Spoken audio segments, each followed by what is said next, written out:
Hi, I wanted to do a walkthrough of a tool from Excel called Power Query. And I think a lot of people could benefit from that, especially if you bring data in over and over from the same kind of source. So I'm going to walk you through today something called the Power Query, but you start it with the Get Data tab. And there are a lot of options in here. I'm going to walk you through the one getting data from a file and from a folder. Before I begin that, let me tell you a little bit more about the data set that I have. So what I've decided to do is bring in 4 quarters of data. And I've got these for you. Let me just quick arrange them tiled. All right. So I've got sets of data, Q1, Q2, Q3, Q4. And I wanted to show you how I can put these in a file folder. And then as new data arrives in that file folder, I'm going to teach Excel what to do with it through Power Query. I'm going to load it up in there. I'm going to do different setups for the columns and clean out and filter some data and do some different calculations so that as I get a new data set, it just merges right into what I'm doing in Excel automatically. I think a lot of you can use this. So without further ado, I will begin this process. There are many ways to activate the Power Query. We're going to use the one where we get data and bring it in from a file and a folder. So I'd like to show you that first. What I've got here is a folder of files, quarterly data, and they all have different amounts of data in them, and I'm bringing out the last one. What I'm going to show you is a process where we combine and transform these first 3 files. And as new data files enter this folder, however often I need to do the report, then what will happen is that the Power Query will go back through the steps that we did with the first 3 files when it gets any new data. So begin that way, coming back into Excel, and let me just scoot a little. Data tab, get data from a file, from a folder. At this point, I'm going to navigate to that folder where I'm keeping the documents. This is the landing spot. So maybe this is where you download regularly every week, every month, whenever you do this. Let's go to the desktop, my data. Now you're picking the folder, so you're not actually picking a specific file. I want it to go to that folder, so nothing in here, and opening that folder location. And here we are getting an initial screen for Power Query. This is where it will show us that it is starting to pull data from that folder. Here it's got the Q1, 2, 3 files. Now your options: combine, load, transform data. We actually want to do the combine and transform the data. The loading process will come after we've made the transformations in Power Query. So we'll combine the 3 files and transform. Now it's kicking us all the way in. It's going to verify the data, give us a little preview, and so we can pick. Now I did have different tab names, so I've customized all those to be the same tab name. I'm thinking that was a problem I was having earlier. Just a note to you. So it's looking at the very first file. it's got all three files in there, but it's looking at the first file for sample, and then new data is the tab. I went back and changed all my files, so the tab I choose is new data. Hoping that will work. All right, order data, customer data, product shipped. Okay, so it looks like my data is coming in, and I'll say okay, clicking okay, pulling that data, and now we're getting into the real Power Query. It's a whole nother program, so you've got some things to learn. But this is a powerful process, as you know, from the name, you get that. But it's a powerful process because it will learn the steps that you need to do each time you bring in this file. Kind of like a macro almost, where it's recording the steps that you need. And all I have to do is get my new stuff into that folder and then refresh my Power Query. Okay, so here we come in. Let's see how our file looks. Let's move me a little out of the way. Okay, so here's some things it's already bringing in. So we've got our source data, Q1s, there's Q2s, there's Q3s. So it is bringing that in. Let's just go column by column and do some cleanup.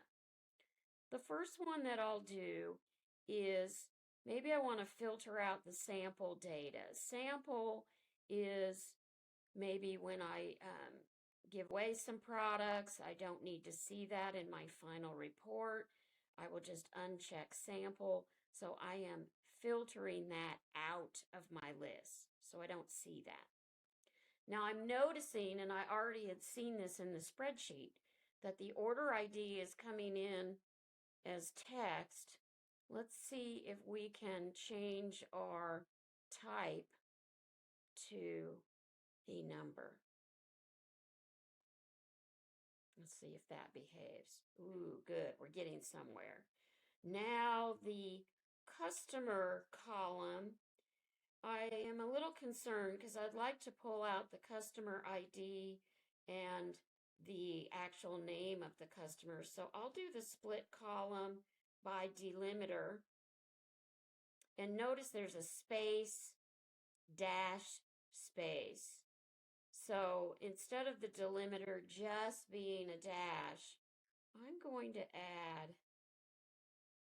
let's just see, space, space, and okay. Let's see how that behaves. Okay. And we should get 2 columns. Good. It's working. And looks like it's pulled my space out of there too, which I'm happy about. Let's rename this so it makes more sense. This would be our customer ID. Notice I'm using right click on a lot of these actions. They've got things loaded in these right click menus. Really a comfortable place for you to begin if you're new to this. Okay. So we're getting somewhere. Let's slide on over a little bit. Now you could keep going through and do these different tasks. Let's add, we've got a revenue column and a cost column. Let's insert another column.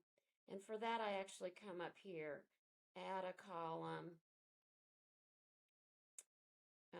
Let's do a custom column.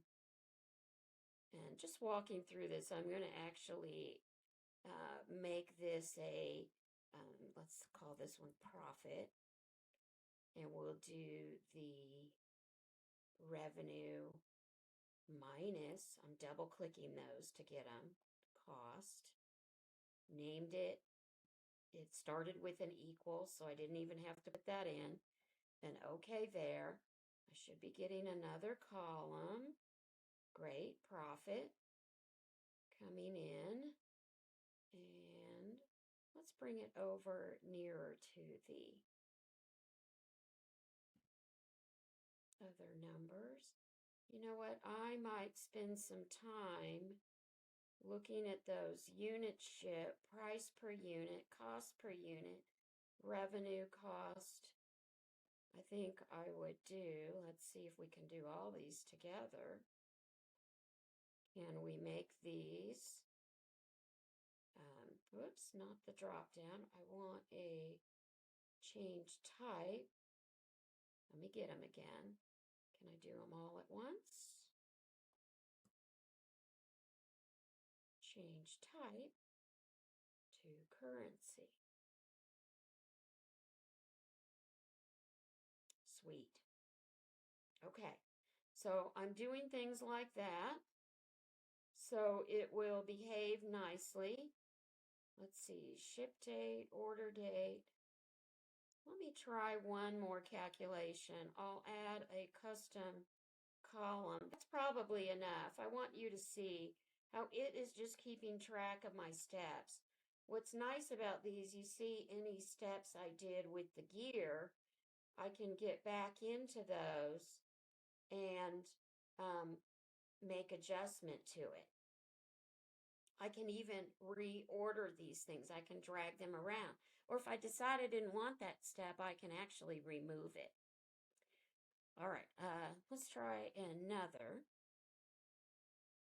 custom column. Can I get a, oh, let me just do it at the end.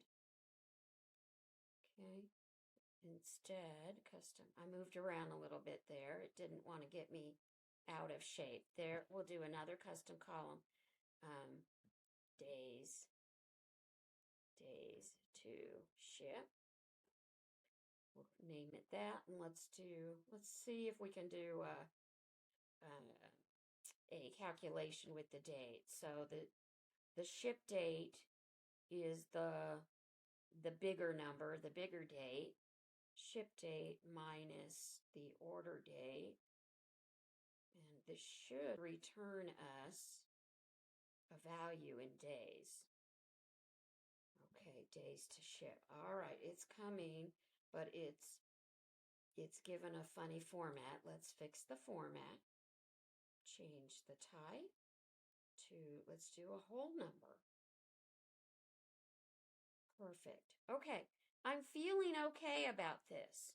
So I've done some things, I've cleaned it up. This has all the data sets I need. I've tried to customize how this will behave. Let's return to the home here.